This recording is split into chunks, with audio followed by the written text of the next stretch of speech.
Que notre Dieu et Père vous bénisse au nom du Seigneur Jésus-Christ, en qui et par qui nous avons la rédemption, un libre accès au Père éternel. Jésus-Christ par qui nous avons la vie éternelle, parce qu'il est la vie. C'est lui qui nous donne la vie, c'est lui qui accomplit toutes les promesses qui ont été faites et que nous lisons dans les Écritures concernant notre condition dans l'éternité avec le Dieu créateur, qui est notre Père. La prière. Aujourd'hui, c'est le sujet que je vous propose que nous abordions ensemble. Et bien sûr, comme d'habitude, à la lumière des Écritures, la prière. C'est un sujet dont l'intérêt n'est même plus à démontrer, qu'on soit nouveau chrétien ou chrétien de plus longue date. La prière, on comprend tout. En principe, on devrait comprendre à quel point c'est important. Et donc, avoir un temps de méditation sur la prière, c'est un peu l'occasion d'explorer à nouveau tous les aspects, enfin, pas tous les aspects, mais certains aspects, ce que nous aurons le temps d'explorer dans le cadre de cette vidéo-là, pour non seulement nous les rappeler, si nous les connaissions déjà, mais aussi nous affermir dans ces choses-là, parce que c'est comme ça que notre foi se construit, qu'elle se stabilise par l'affermissement que nous recevons à mesure que nous sommes éclairés par la parole de Dieu. Donc c'est l'exercice habituel auquel je vous invite. Donc on va parler de la prière. La prière. Et pour ça, je vous invite déjà à lire avec moi Actes chapitre 2, verset 42. Non, on va commencer même par le verset 41. On va voir un peu comment la prière est présentée. Déjà, je parle de Actes chapitre 2, verset 42. Les lecteurs habitués de la Bible comprendront que là, nous sommes en train de commencer par les premiers instants de la vie de l'Église. C'est le moment de la naissance de l'Église, effusion du Saint-Esprit à la chambre haute, et puis, manifestation surnaturelle et parler en langue. Tous ceux qui étaient là, c'était le jour de la Pentecôte, donc ça veut dire que tous ceux qui étaient présents, c'était des personnes qui étaient là en grand nombre. C'était un jour de fête, donc des personnes présentes en grand nombre, mais également des personnes venant d'horizons divers. C'est d'ailleurs ce pourquoi l'Esprit a donné aux disciples, sur qui il est descendu, de parler diverses langues, des langues que comprenaient donc ces personnes qui étaient là ce jour-là. Et les Crétois, les Arabes, les Juifs, les Macédoniens, tous ceux-là, chacun entendait les disciples dire les merveilles de l'Éternel dans leur propre langue, dans la langue que chacun d'eux comprenait. Voilà, et puis c'est dans ce contexte-là que Pierre, c'est dans ce contexte que Pierre sort donc du groupe et puis vient s'adresser au public qui était en train de les regarder, qui se posait des questions, qui se moquaient d'eux-mêmes parce que ne comprenant pas ce qui était en train d'arriver. Et donc Pierre, c'est à ce moment-là qu'il fait sa prédication mémorable, n'est-ce pas, à la suite de laquelle il y a eu ce qu'on lit déjà au verset 41. Il dit « Ceux qui acceptèrent sa parole furent baptisés, et en ce jour-là, le nombre des disciples s'augmenta d'environ 3000 âmes. » Et donc, ceux qui acceptèrent sa parole furent baptisés. Et on dit « En ce jour-là, le nombre des disciples, ainsi de suite. » Donc ici, l'indication de temps qu'on a nous permet de comprendre que ce qui se passe au verset 41 vient à la suite de tout ce qui a précédé dans le chapitre que je viens d'expliquer. C'est important de suivre cette chronologie-là par rapport à ce que je veux démontrer. Donc au verset 41, on se trouve encore le jour où le Saint-Esprit est descendu sur les disciples dans la chambre haute. Et puis Pierre a annoncé l'évangile à ces personnes qui étaient présentes. Et le résultat de cette prédication, c'est que plusieurs ont accepté la parole et ont été baptisés. Et ce jour-là, le nombre des disciples a augmenté d'environ 3000 âmes. Au verset 42, on dit « Ils persévéraient dans l'enseignement des apôtres. » euh, le sentiment net que j'ai, et je pense que vous allez le partager, c'est que du verset 41 au verset 42, du temps s'est écoulé. Du temps s'est écoulé. Parfois, on perd de vue ces détails-là qui, pourtant, sont intéressants et importants parce que ça nous permet d'avoir une meilleure compréhension de ce qui est dit. Ça nous situe dans le contexte. C'est des silences qu'on a dans le texte biblique, mais qu'il est important de noter. Il faut savoir retrouver ces silences-là et puis s'appuyer là-dessus pour donner un sens plus exact à, à ce qu'on lit. Par exemple, entre le verset 41 et le verset 42, comme je l'ai dit, du temps s'est écoulé. Du temps s'est écoulé. Quand on le lit comme ça, on a l'impression que ça vient l'un à la suite de l'autre immédiatement. Donc, ceux qui acceptaient sa parole furent baptisés en ce jour-là. Le nombre de disciples augmenta d'environ 3000 âmes. Ça, c'est verset 41. Et puis ensuite, immédiatement, ils persévéraient dans l'enseignement des apôtres. Non, et ça ne peut pas être immédiatement parce qu'on dit ils persévéraient. On ne peut pas persévérer en un instant. Donc, ce n'est pas automatique. Ce n'est pas de 41 à 42 immédiatement. Entre 41 et 42, du temps s'est écoulé. Du temps s'est écoulé. C'est pour ça qu'on dit persévérer. Ils ont persévéré, ça veut dire que c'est une, comment dire, c'est l'appréciation qui est faite suite à une observation des disciples sur une période. C'est pour ça qu'on peut dire ils ont persévéré. Parce que la persévérance se déroule dans le temps, sur une période. Donc, ce n'est pas l'affaire d'un instant, d'un moment précis. Donc, ils persévéraient dans l'enseignement des apôtres. Donc, dans la suite, d'accord, dans les temps qui ont suivi le baptême de ces disciples-là, eh bien, ils ont persévéré dans l'enseignement des apôtres, donc ils ont continué à marcher selon l'enseignement des apôtres. Ils ont continué d'ailleurs à recevoir, donc à s'ouvrir à l'enseignement des apôtres, donc à le recevoir et puis à l'appliquer à leur vie, à marcher selon cet enseignement-là. Et ça a été une démarche, donc quelque chose de continu.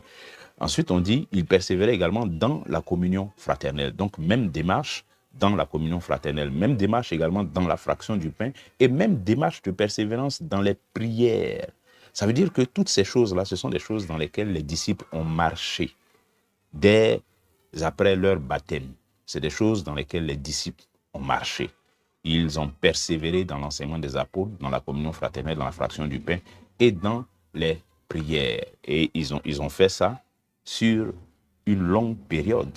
Et je dis, c'était devenu, ça faisait partie d'eux désormais.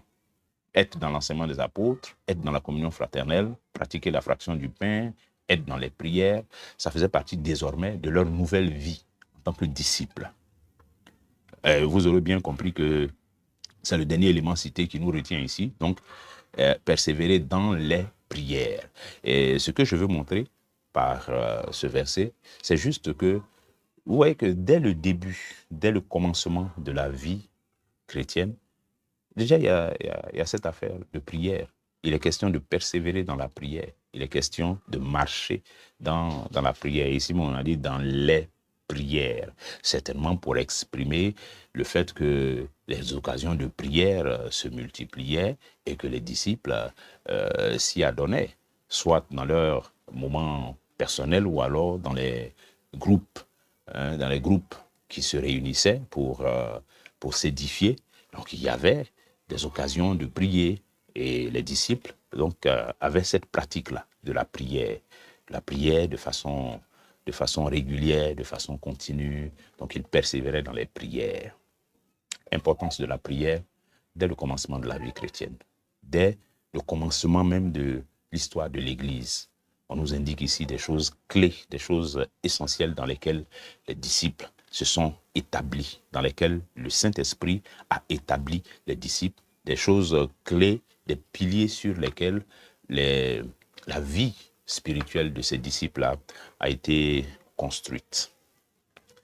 Et parmi ces choses, on a les prières. Ensuite, toujours concernant la prière, on va lire ce que Jacques nous dit également. La prière, oui, on sait que c'est une pratique, hein, la prière. Nous, chrétien, c'est une pratique dans laquelle on a différentes formes, hein. C'est-à-dire la prière se décline sous différents aspects. D'accord? Elle se décline sous différents aspects. Il y a les prières que nous faisons pour demander des choses à Dieu. Il y a des prières que nous faisons pour remercier Dieu. Il y a des prières que nous faisons pour un bon nombre de choses. Donc, tout ça, c'est ce que j'appelle les différentes déclinaisons de la prière. Ici, en Jean chapitre 5, verset 16, il y a un aspect de la prière qui est mis en relief par Jacques. Et c'est cet aspect-là, c'est celui que je vais insister un peu dans notre temps de partage. Jacques chapitre 5, le verset 16. Confessez donc vos péchés les uns aux autres et priez les uns pour les autres afin que vous soyez guéris. La prière fervente du juste a une grande efficacité. Bien, c'est un verset qui est intéressant en ce qui concerne le sujet de la prière. Et ici, il est mentionné prier les uns pour les autres. Ça aussi, c'est une des déclinaisons de la prière. Prier les uns pour les autres. On peut prier pour soi-même, tout comme on peut prier pour d'autres personnes. Donc ici, il s'agit de prier pour les autres.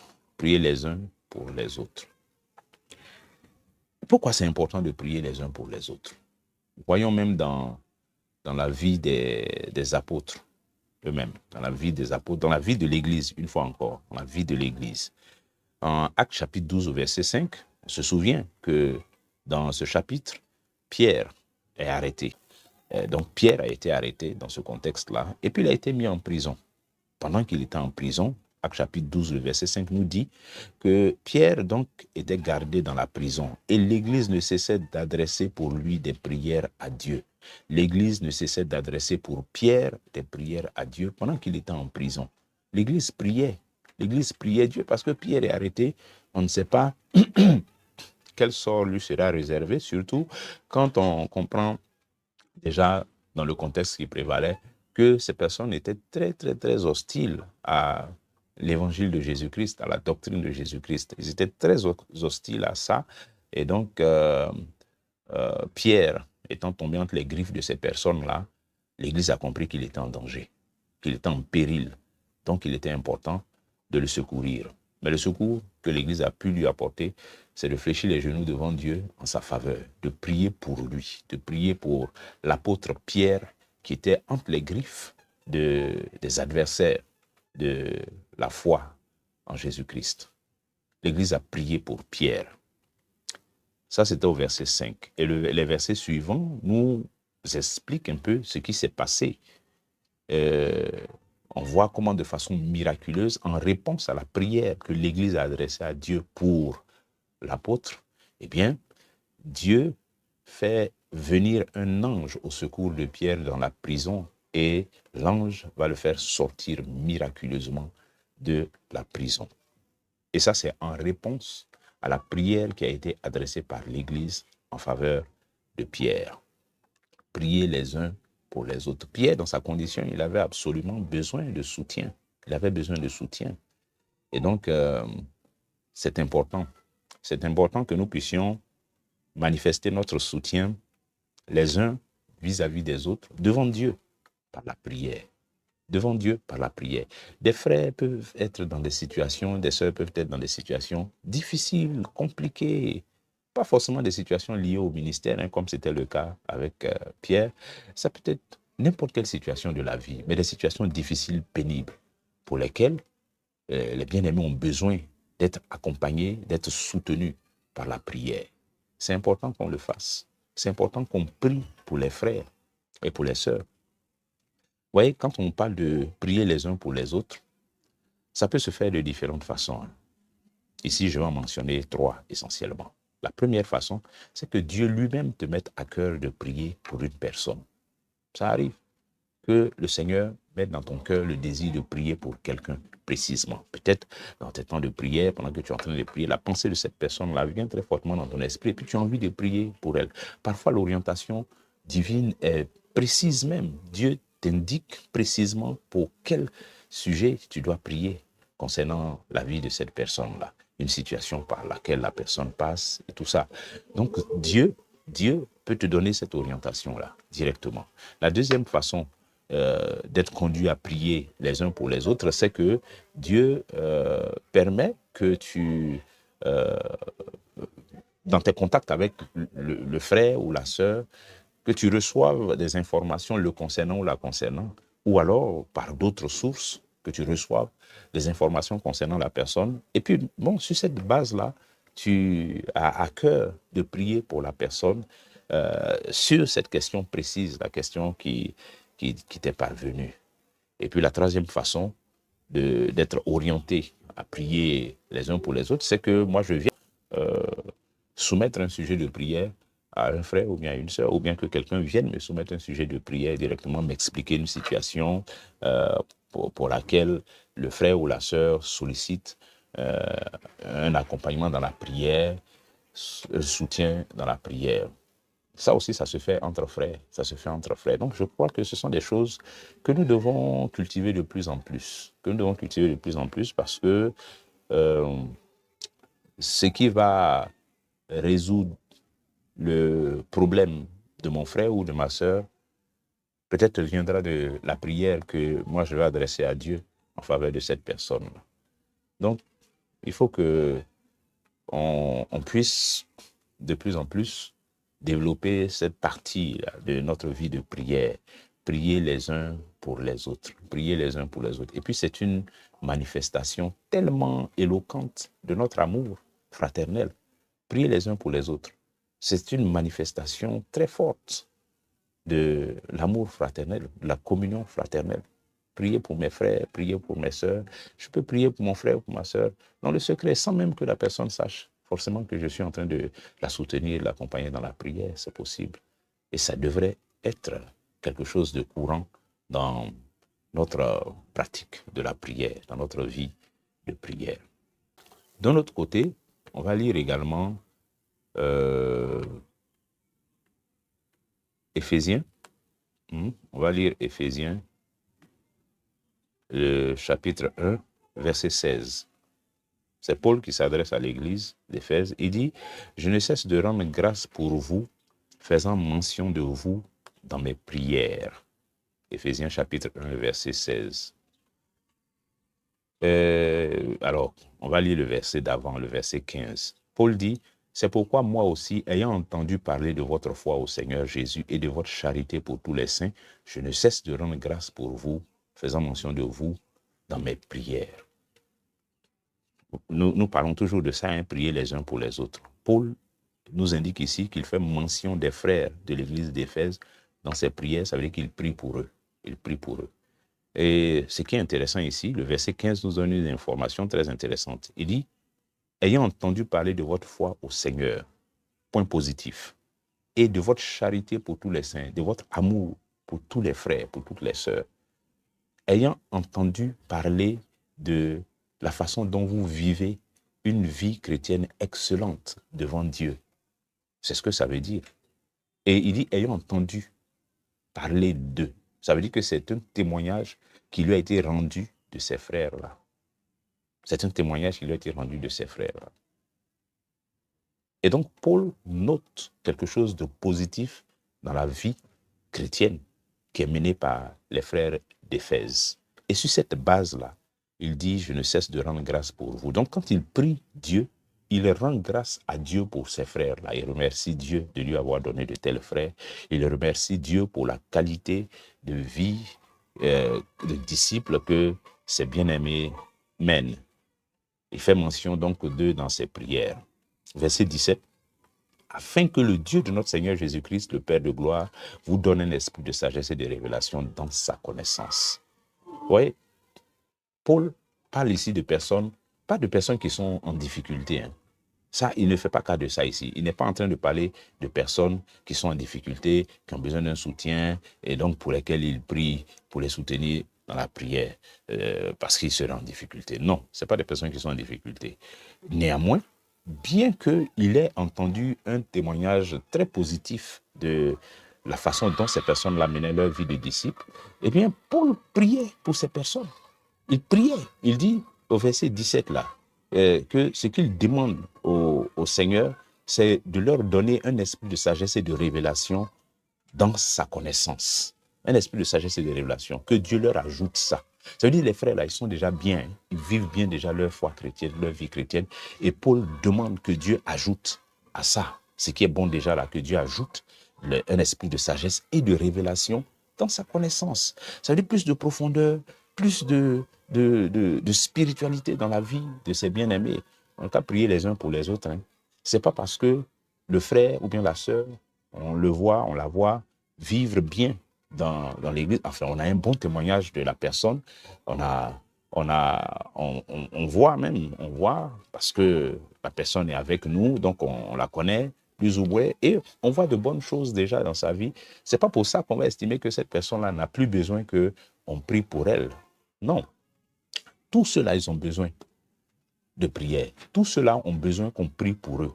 Toutes celles-là ont besoin qu'on prie pour elles.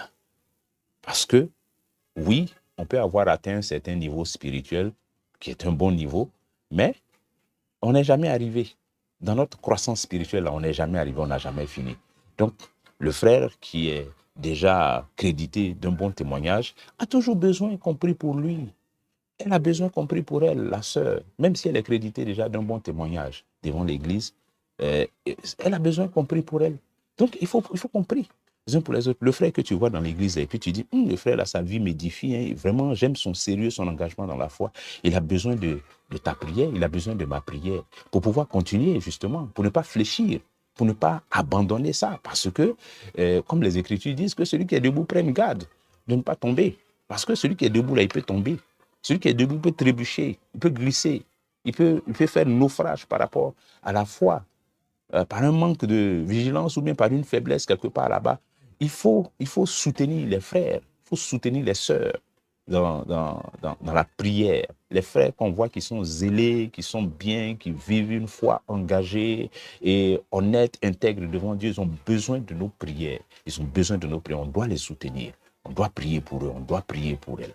On doit prier les uns pour les autres. Nous également, on a besoin que d'autres personnes prient pour nous. On a besoin que d'autres personnes puissent élever la voix vers Dieu pour nous, en notre faveur, pour que, le Seigneur puisse nous aider dans nos faiblesses, que Dieu nous soutienne. Et les choses dans lesquelles, par sa grâce, nous avons quand même quelques solidités, et bien que Dieu puisse renforcer cette solidité-là pour qu'on puisse aller plus loin encore et qu'il nous soit ajouté un esprit de sagesse et de révélation pour la connaissance de Dieu.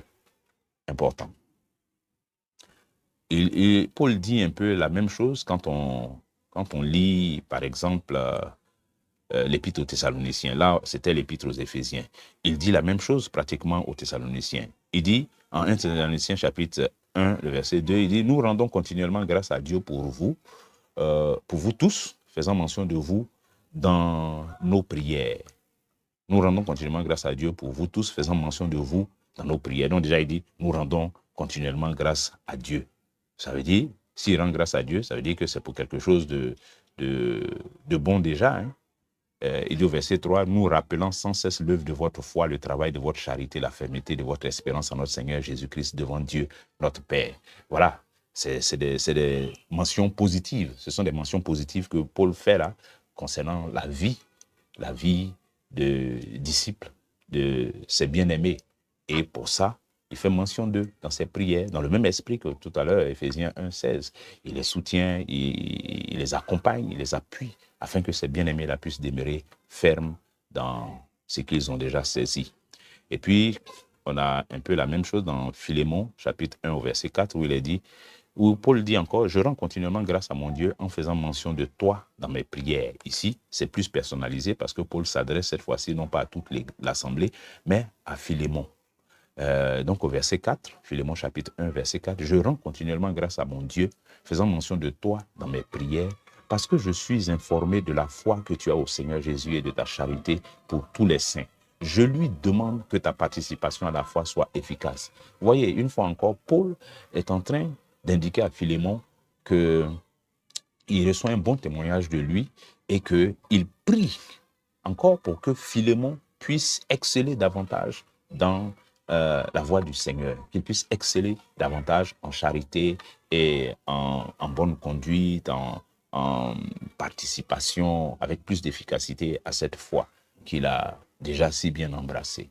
Bien-aimés, c'est important qu'on prie les uns pour les autres, qu'il s'agisse de personnes autour de nous qui traversent des difficultés ou de personnes dont la vie n'est pas forcément émaillée de difficultés particulières et qui vivent même une vie chrétienne victorieuse et radieuse.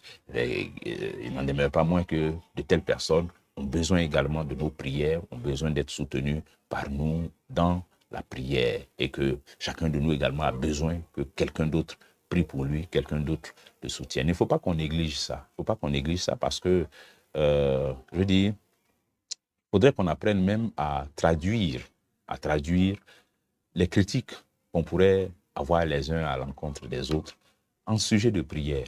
Sujet de prière, parce que les faiblesses, les défaillances que je peux observer dans la foi de mon frère, de ma sœur, en réalité, devraient être exprimées en sujet de prière par nous qui les notons, nous qui avons plus de promptitude à rechercher la paille, à vouloir enlever la paille qui est dans l'œil de l'autre là, plutôt que de chercher à traiter d'abord la poutre qui est dans le nôtre. On devrait apprendre davantage à traduire en sujet de prière devant Dieu tous ces griefs, tous ces reproches, tous ces critiques qu'on formule à l'encontre des frères et des sœurs. Oui, la Bible nous demande de reprendre le frère, de reprendre la sœur, seul à seul, s'il y a des situations qui le demandent. Mais ça ne nous exonère pas de prier pour le frère en question après l'avoir repris. On n'est pas exonéré de prier pour ces bien-aimés-là. Il faut que les reproches soient accompagnés de prière. Il faut que les réprimandes soient accompagnées de prière. Ça, c'est important. C'est important. C'est l'ingrédient le plus important. D'ailleurs, quand on a fini de parler au frère, de parler à la sœur, il faut accompagner cela de prière. Accompagner cela de prière. Je n'ai pas dit d'appeler la sœur pour lui imposer la main pour prier. Ce n'est pas de ça qu'il s'agit, mais de prière, comme on a vu dans ces différents passages-là, de prière. Ça, ce sont des lettres que Paul écrivait à ses bien-aimés-là. Ça veut dire qu'ils n'étaient pas ensemble physiquement, mais ça ne l'empêchait pas de prier pour ces personnes-là, de prier pour ces personnes. Donc, nous aussi, il faut qu'on soit imitateurs de Paul. Paul nous exhorte à être ses imitateurs comme il est lui-même de Jésus-Christ. Et Paul est quelqu'un qui, comme on le voit, c'est une formule qui revient dans la plupart de ses épîtres. Je rends continuellement grâce à Dieu. Je fais mention de vous dans mes prières. Comme vous avez vu, on a lu Éphésiens, on a lu Thessaloniciens, ici c'est Philémon. On a ça encore dans d'autres épîtres. Voilà, dans Romains 1,9, il dit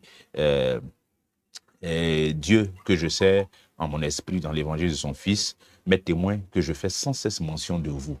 Ça, c'est aux Romains qu'il dit ça. Il a dit ça aux Éphésiens, il a dit aux Thessaloniciens, il dit ça aux Romains, il a dit ça également à Philémon. Ça veut dire que prier pour les autres, là, c'est une pratique dans la vie de Paul.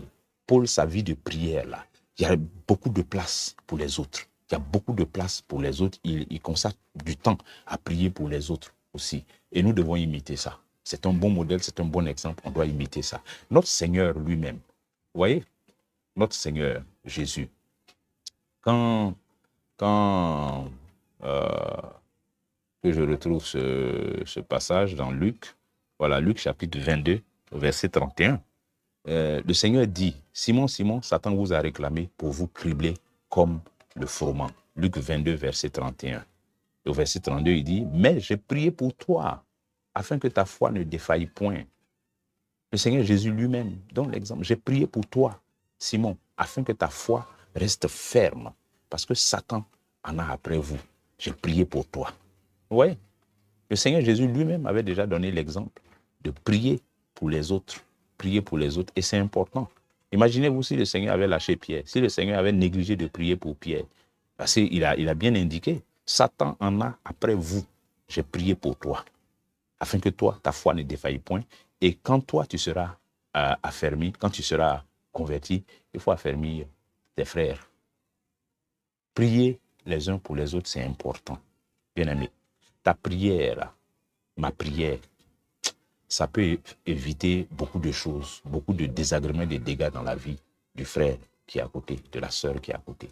Ma prière est ta prière. Et ta prière pour moi, ça peut m'éviter beaucoup de choses. Que Dieu te bénisse. Toi qui pries déjà pour les frères, pour les sœurs, il faut redoubler d'ardeur dedans. Que Dieu te bénisse. Toi qui pries pour moi, que Dieu te bénisse dedans. Merci pour le soutien. Et que le Seigneur nous donne un cœur qui est disposé à prier pour les autres.